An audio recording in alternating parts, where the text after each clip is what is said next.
Thank you, Nicola, and hello and welcome everybody. Thank you so much for joining us for this session.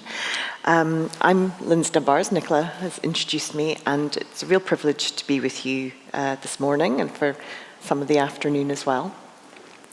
My background is very much in the creative sector and well-being. I am a coach, I'm a facilitator, and it was a real privilege to be part of Breathing Space and to meet some of the panellists. I met Donna and Siobhan at the Breathing Space as well, and it was fantastic to hear about the wonderful work that's been going on. So it was a real privilege to be invited and to step into Tamsin's shoes. So I will do my best, but it really is wonderful to be here today. So yes, the theme of this panel is going to be a culture of care, well-being in museums. And I'm going to invite our speakers to introduce themselves and to share with us how the wellbeing agenda resonates with you and your work and activities and practice. And I'll start with you, Sarah. Thank you. So I'm relatively new to museum sector. My background is in working with adults and children with special needs. That includes adults living with learning disabilities and dementia. I've worked with marginalised communities abroad, so quite a different CV for coming into a museum. But a lot of the work I've done has been concerned with well-being over the years and in lots of different contexts. So I came into Gairloch Museum just over 3 years ago. They were looking at the community and reaching out to the community post-COVID.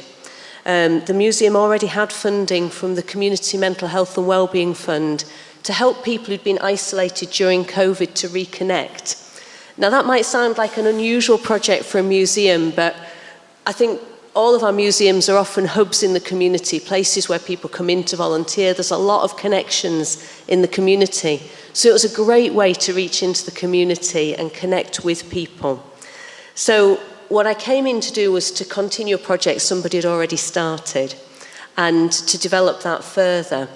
And so what we did was we set up a project to help connect people, creating a safe social space for people to come into. And as a museum, we focused that around reminiscence. Now, reminiscence in terms of well-being is fantastic. There's lots and lots of research about how reminiscence stimulates people mentally. It helps strengthen relationships and social connections, helps with improved mood, people's cognition improved. And this is in particular with people with cognitive decline for all sorts of different reasons. But also just some of the things about it being good, it being an enjoyable thing. So it really, really connects with well-being. And that's what our project's all about helping people connect, helping their well-being, helping with positive experience, developing relationships. And we've been doing that for a few years now. Hello, thank you very much for enjoying me. Clearly I'm not Katrina, so if you were expecting Katrina in Glencoe, then I really apologise. I'm Siobhan, I am the director of Ullapool Museum as well. I've been there since late 2018 in various different roles. So current as director, which is quite nice. But I'll talk a little bit first about Ullapool and then I will go to some notes that I do have from Katrina. And we've had a slightly different kind of relationship with wellbeing in the fact that we are trying to break kind of traditional practices within the museum sector and really trying to bring wellbeing to the front of how we treat our staff and our volunteers. A lot of what we are doing just now is kind of organisationally is putting in kind of HR policies that didn't exist at Ullapool before, and from speaking to others, they're not out the top priority for most museums. So bringing in like some flexible working policies and really kind of putting kind of well-being policies together. That one's still in the process. That one's not finished yet, but trying to make it a bit more of a familiar working environment that's a nicer place that people feel supported and respected, but also not just supported by each other, but supported by the infrastructure and the framework that is there within the organisation. Recently, one of the things that we've implemented is actually an employee passport.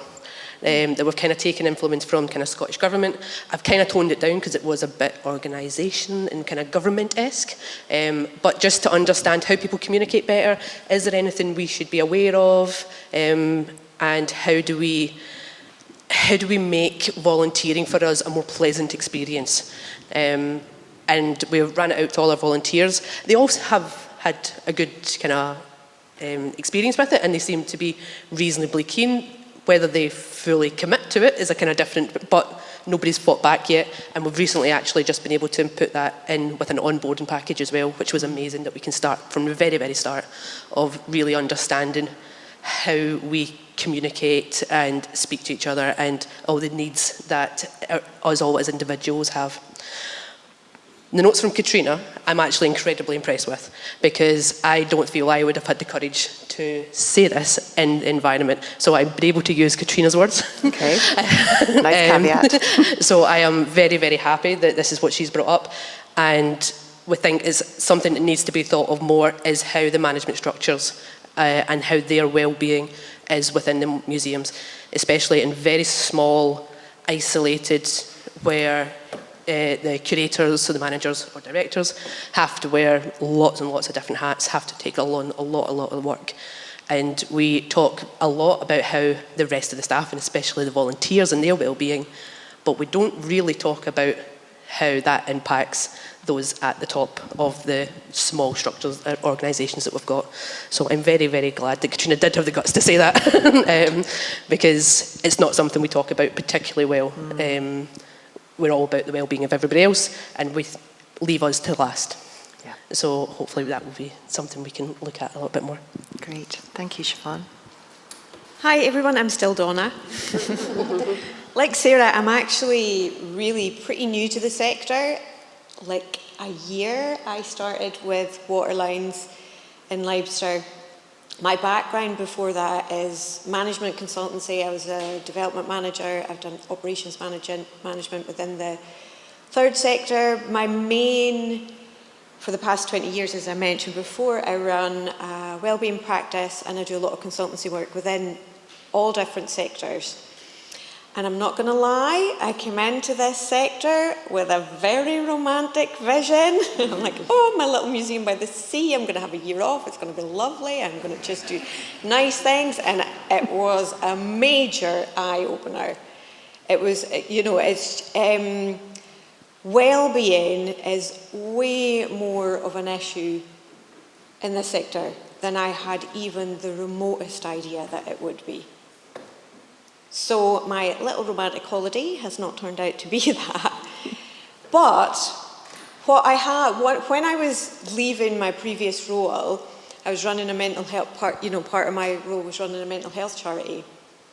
I was having a discussion with the CEO of the charity as to why,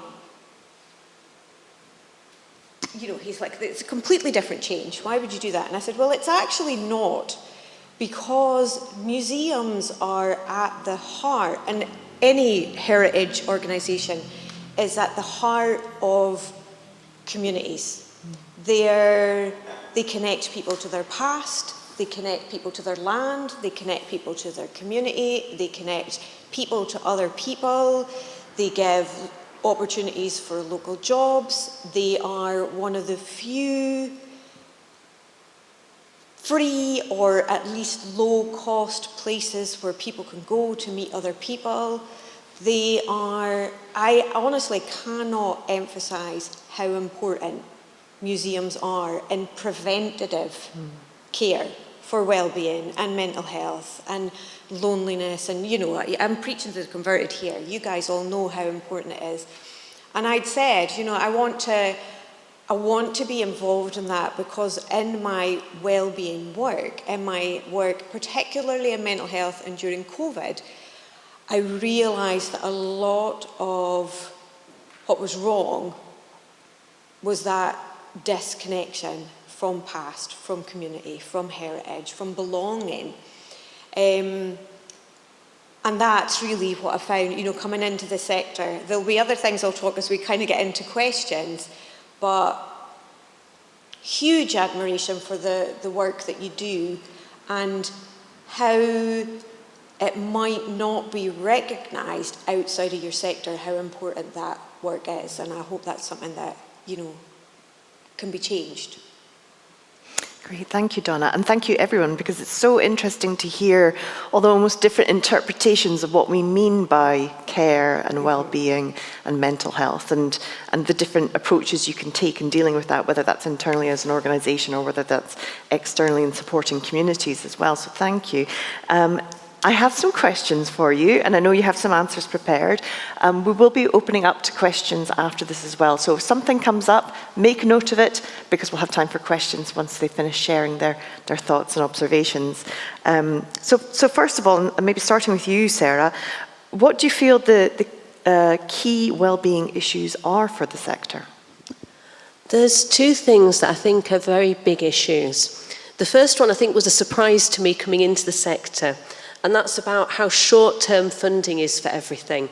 I've done a lot of work in schools. We never have enough money, but we at least know money's coming next year. And obviously, as an employee in a museum, not knowing whether you're going to have a job in a year's time is not great.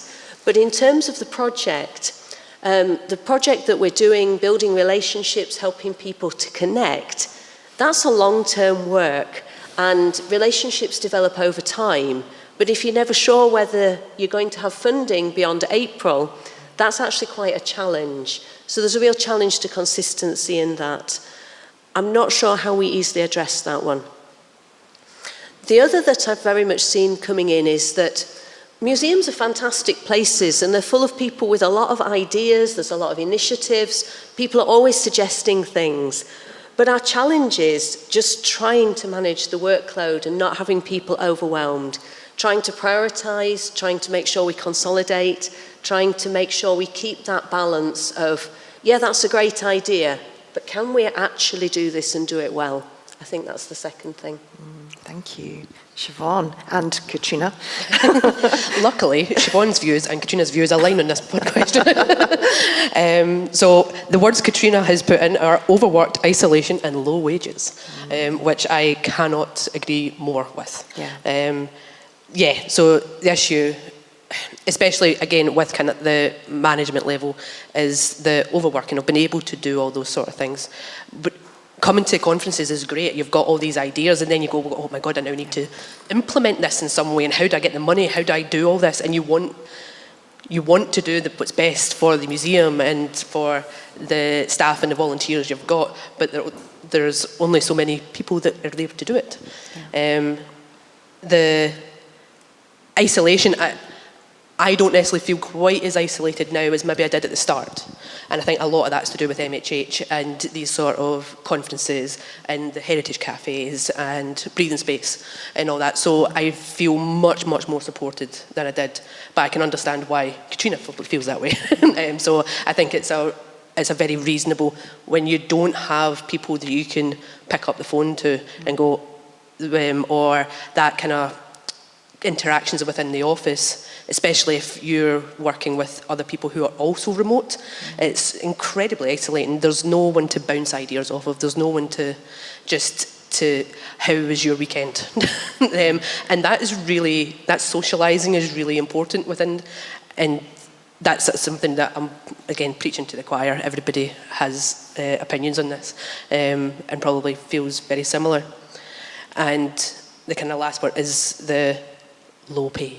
And again, it's work between museums being able to fund those permanent positions or having to adhere to whatever funding requirements you've got, but they're only maybe 2, maybe 3-year posts. And then there's the added insecurity of, are you actually going to have a job at the end of it? Where do you go next? If you've moved across the country, which wasn't experience for me, but it is something that Katrina brings up, is that you're moving your entire life somewhere for a couple of years, and then the uncertainty of whether that's going to be continued over a 5-10 year period is really stressful, and the kind of internal pressures that brings. So they're all really, they're much more organisational, and I get that, and they're much more aimed at staff members. But I think if you can address these issues within your staff, then it makes it easier for the staff to be able to take the volunteers wellbeing into account. It's really difficult to have to think about volunteers constantly and ignore your own well-being and your own mental health. And that's what we've kind of ended up with, is this kind of organisational neglect of staff and managers, and we put all the effort into the community well-being and the volunteer well-being. Lovely, and that's picking up on the previous discussion as well there, so thank you for that. Donna? Yes, I couldn't agree more with both of these, well, with all of these points, but both of these guys here. Funding, first of all, underfunding, the amount of time that is, well, I'm going to say wasted, because I mean, I honestly do think it is wasted, in chasing funding. You know, chasing funding for your job, chasing funding for your project that could actually be spent doing the work. You know, it's very short-term funding, and it leads to a lot of different challenges around well-being, about being able to do the work, but also insecurity, and never knowing whether, even from a museum perspective, from water lines, whether it's even going to still be open next year. And I know that our museum's not unique in that. I think I've seen it as being the lead within the workforce project around wellbeing, as well as, you know, talking to people, being part of the breathing space. There is a expectation and a kind of natural leaning towards, like what I talked about in the introduction, that museums are a space for well-being in the community. And, you know, we run these lovely projects and we do these great events and exhibitions around community well-being. But that can be at the detriment of the staff who are having to do it. There is isolation. There is the expectation that you do all these different roles, that you're looking after all these different people, that you have, you know, there might be vulnerable people in your community and you're the only safe space that they feel they can come to for a chat. You might not have an office you can shut yourself in and concentrate on your work. There are a lot of demands on the staff of museums that get forgotten. And by staff, I mean managers, staff, volunteers, but as Siobhan says, managers do tend to spend an awful lot of time looking after everybody else and making sure that everybody else is okay.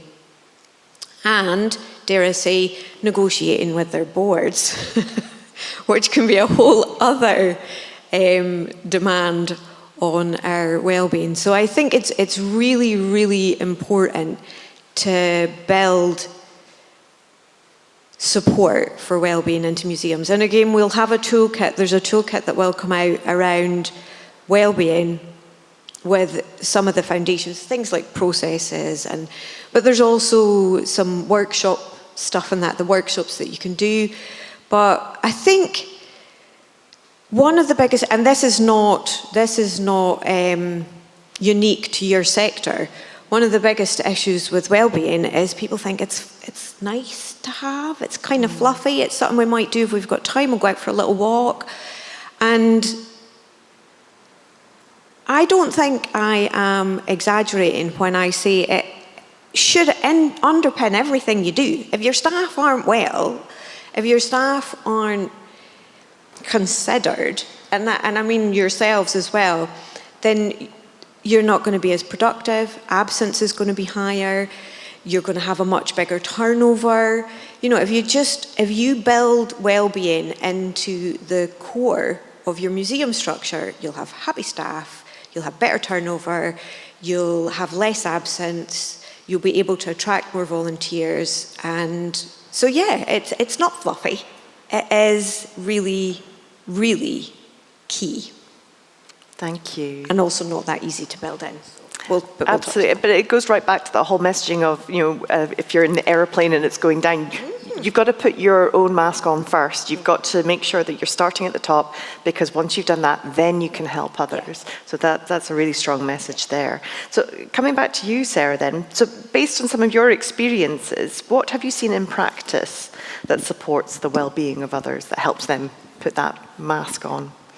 It's really good, actually, after talking about all those challenges, to come to the positive side and say, what's actually working? Because I think probably we would all reflect that there are things working where we are. So earlier in the week, I sat in the office and we had a cup of tea, and I was saying, I'm going to be talking about well-being on Friday. What are we doing that's working well here? And we kind of laughed, because the answer is actually largely in cups of tea. And I think creating that culture that is a group of people that look out for each other is the best place to start. Policies really matter, but I think culture will trump policy every time. And so we were just reflecting, as we had that cup of tea together, of how many issues we resolve with a cup of tea in the office, in the team. And so that was just a nice thing. But there are more structural things that we're doing too. We've set up regular staff meetings so that people do have an opportunity to air concerns, to be listened to, and also times for volunteers to do that. They're actually done separately. I'm sure there's good opportunities to listen to each other, but it stops the group from becoming too big by keeping those separate. I think having volunteers in itself, we need to recognise that's good for their well-being. People who enjoy the sense of purpose of coming out, doing something that is productive, is connecting them socially. Our volunteering is good for community well-being and gives people a great opportunity. But then, speaking about the project that I run, we have this group of adults who come in week by week to do their reminiscing. We play board games, we have a social lunch. In terms of well-being, it is fantastic. The group's really developed genuine friendships. When it's holidays and the group isn't actually running, people have started to meet for lunch together just anyway. They want to still get together. The group actually ranges in age from, I think the youngest is 31, the oldest is 96. And this group of people come together. Some are living with dementia, some with learning disabilities, but there is a genuine sense of connection in there. So by being that community hub, we're really putting something into our community well-being. We're also providing an opportunity for respite for some of the carers. And in our rural villages, there's not a lot of respite opportunities. So we are helping carers too. So quite a lot of different things going on, but some good things there. Thank you. Siobhan and you. Katrina. So Katrina's talked about being able to be flexible with working hours, and I think I could probably quite agree with with her takeaways from that, is understanding that if you're having to be everything to everybody, then having been able to take days off when you need the day off instead of having an annual leave that's 3 weeks away or all that sort of stuff, being able to operate a flexible working structure is particularly useful. We actually have a very similar one here. So one of the ones that we've implemented, and clearly Glencoe has as well, is trying to inform the volunteers of things before they are published normally. So whether it's through social media or whatever, and we run a newsletter that just sits at the desk for the volunteers to come in whenever they're on shift, just kind of understanding where we are at what's coming up in the next couple of weeks, if there's any kind of opportunities they want to get involved in. It's usually quite well received. It could be more regular, but that's more of on our time, and it's an additional thing to do. But they really like being able to be part of that team of knowing first. We did a lot of this last year of kind of informal meetings. We did a kind of a seasonal debrief at the end, and they all got together and all that. And then actually we made sure the museum paid for a Christmas night out for them all.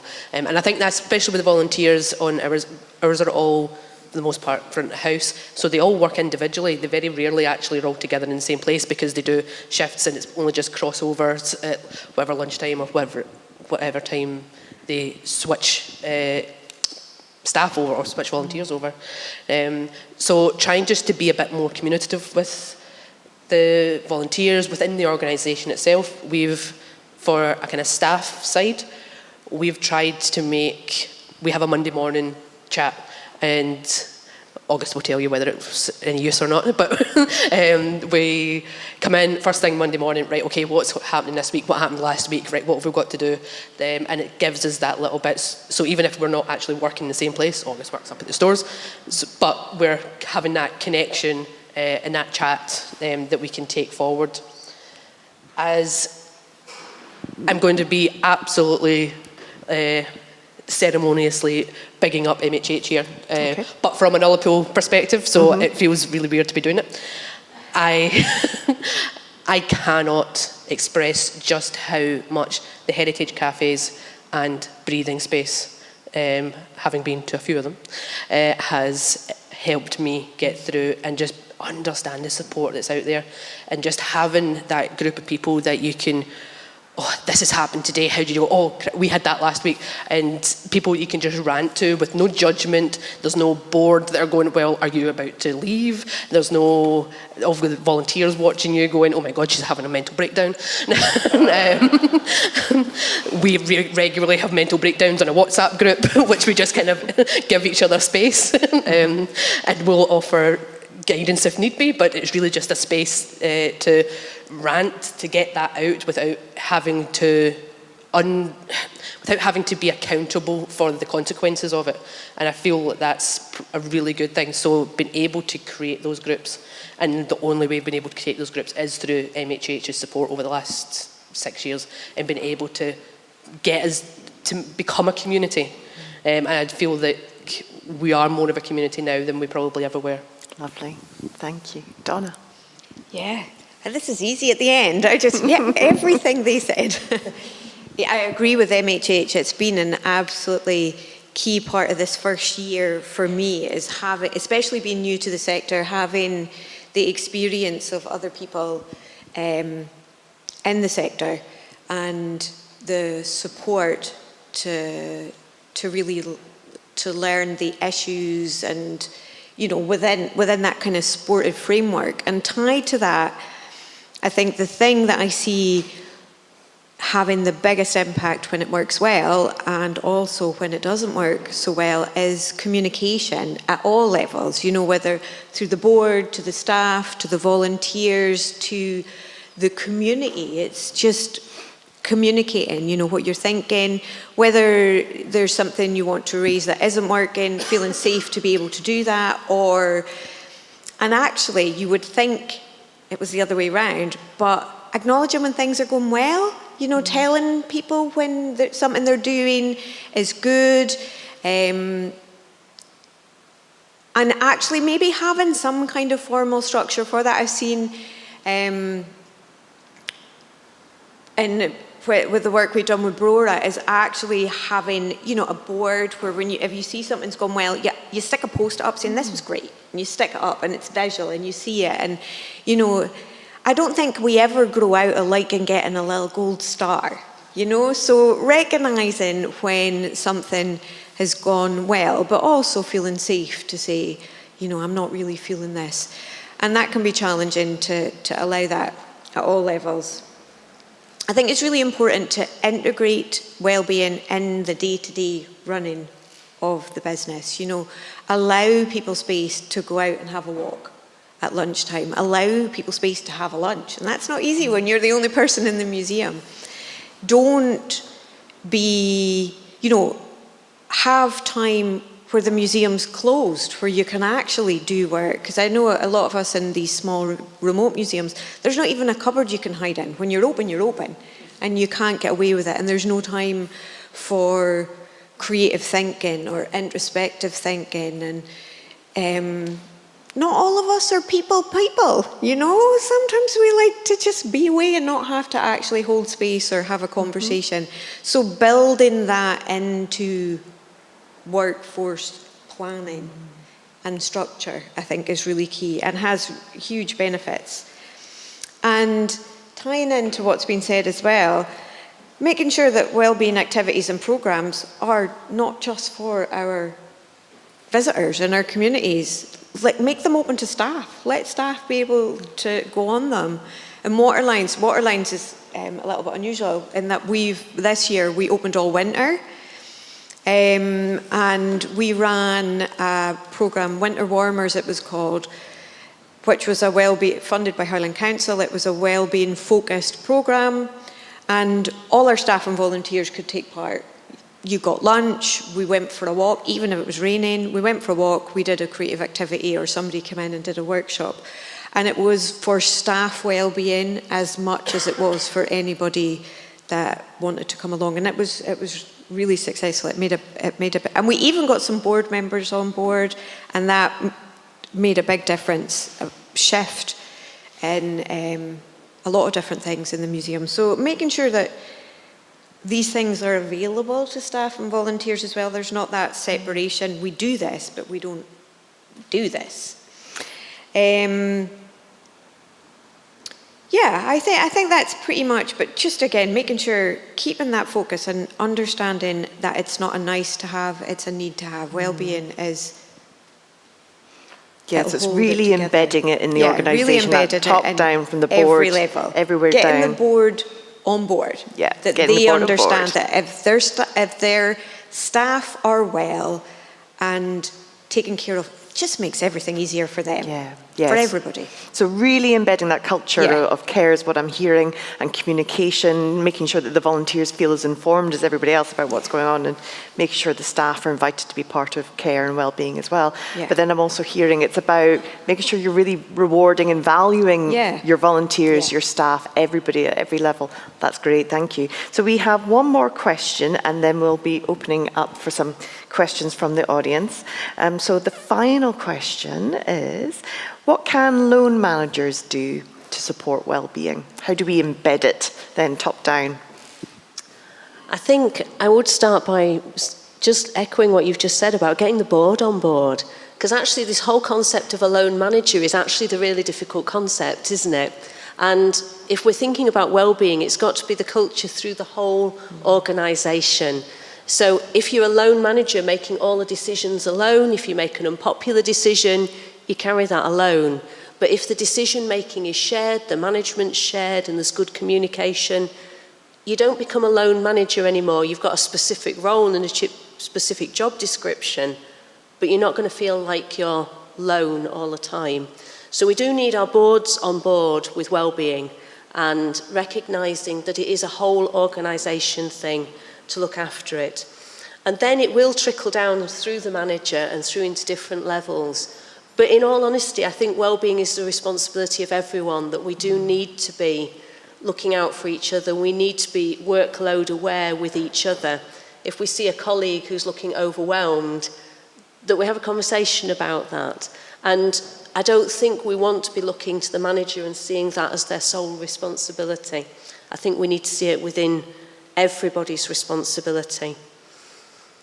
Having said before that culture trumps policy, policy also really, really matters. And good policies in place make a big difference when there's grievance, when there's tricky issues to work out.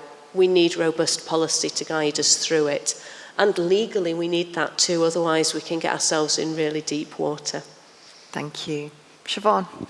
I was going to say the exact same thing. I don't think it's a loan manager's issue. I think it needs to come from above that, because it's just another job for that loan manager to maintain, which just adds to the pressure. Creates the circle again.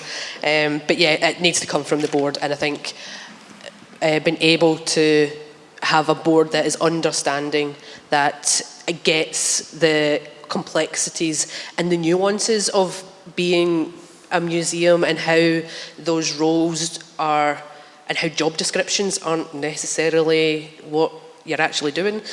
They're more guidance than fact. But being able to, and it makes a difference, but just having that understanding. But, hold on.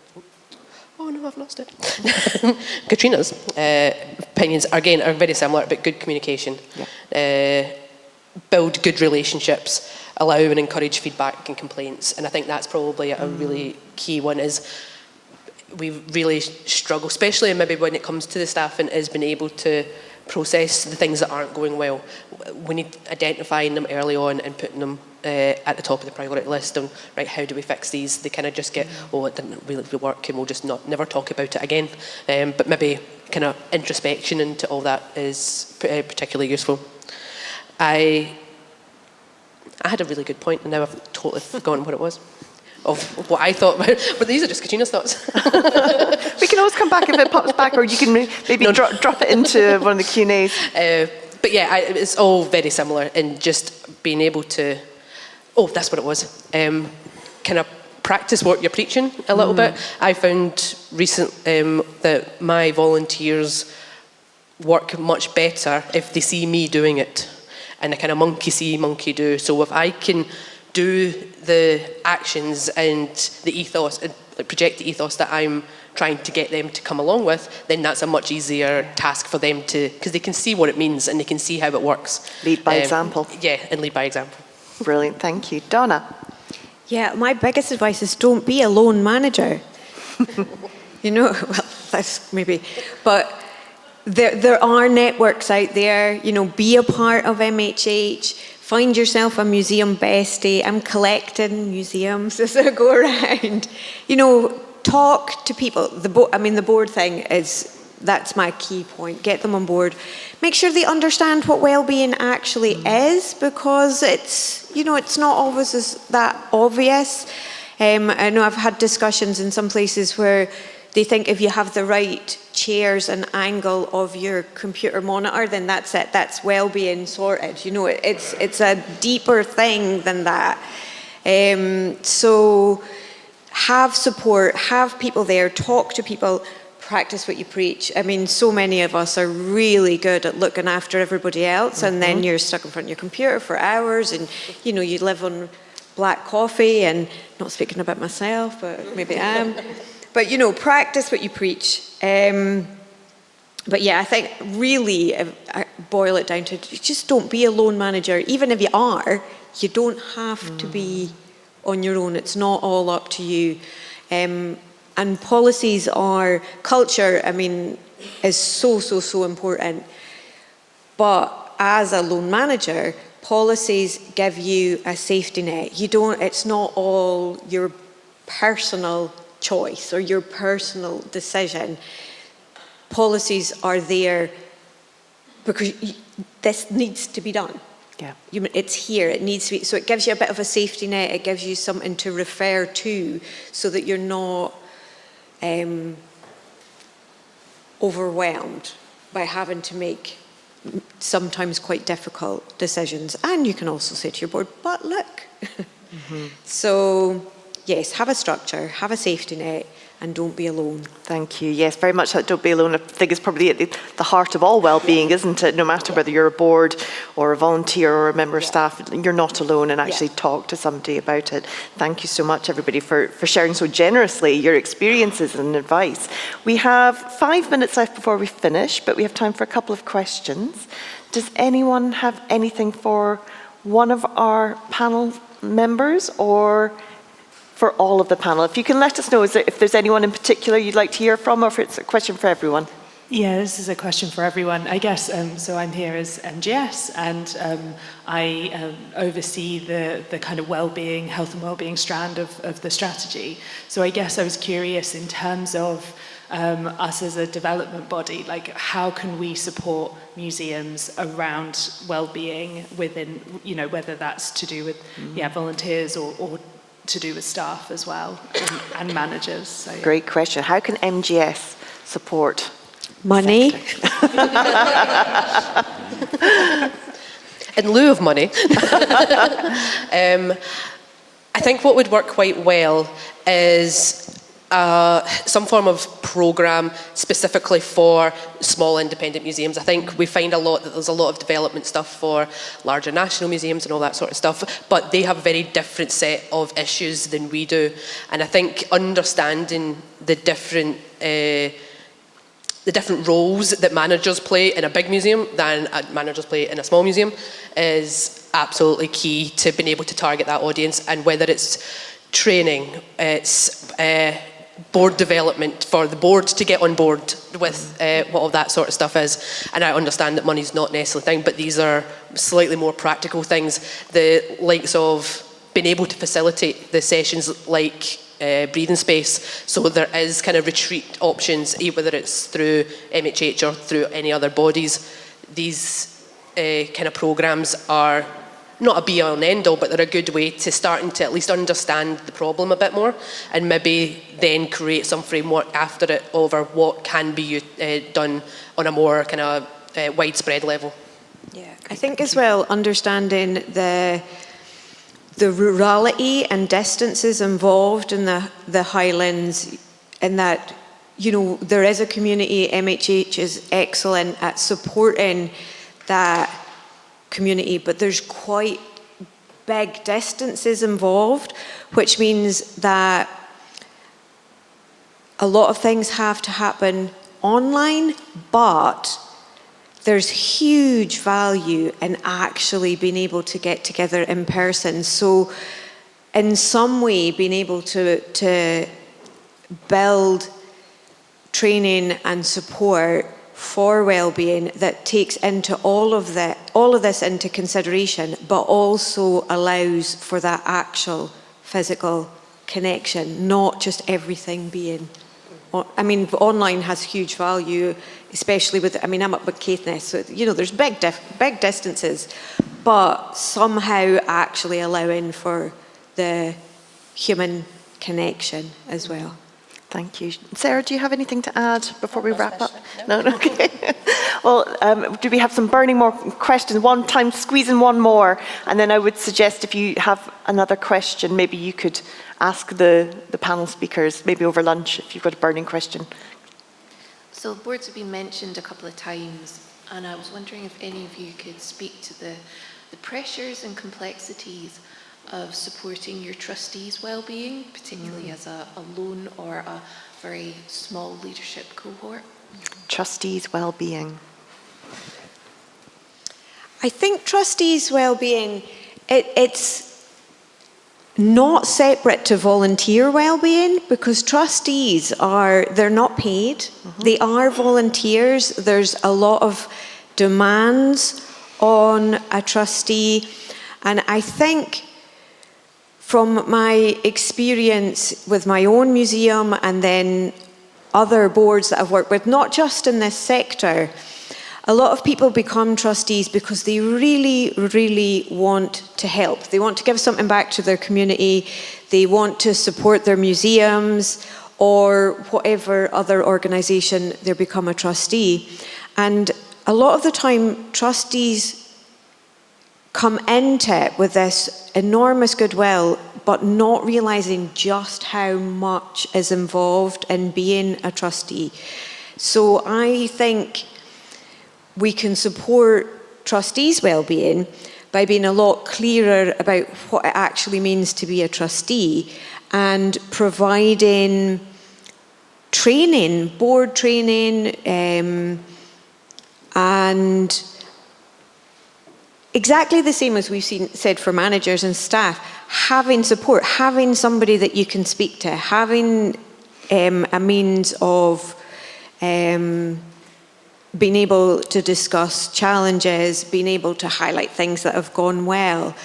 But I definitely think having some clarity around what is expected of trustees and just exactly what will be involved in being a trustee, so that people can decide whether it is actually something that they can do or that it's what they thought it was, mm-hmm. and they might prefer to support in a different way. But I do think being a trustee is a pretty demanding role that I think is not always recognised. Thank you, Donna. And we have now run out of time. Oh, one more question? Okay, the boss has said we can have one more quick question. Is it? Yes. Actually, this my point sort of seamlessly blends in, because I wanted to say to MGS that it's often difficult for those of us who are staff in museums in the Highlands, who tend to be a bit younger and a bit more female, than our boards of trustees. And for me, this is one of the reasons we end up with these ridiculous demands on our managers. It's also, I believe, a product of the gender balance in Highland Museums. But often our boards don't understand that they need to be more diverse and they need to be cognizant of their own positionality. And MGS, I think a really good thing to do would be to lean quite heavily on boards of Highland Museums and say, you need to be more gender balanced. And in your meetings, if there are people, women and people who appear to be women there, you also need to let them speak. So that would be amazing. Cool, Thank that's you, Jo. my pitch.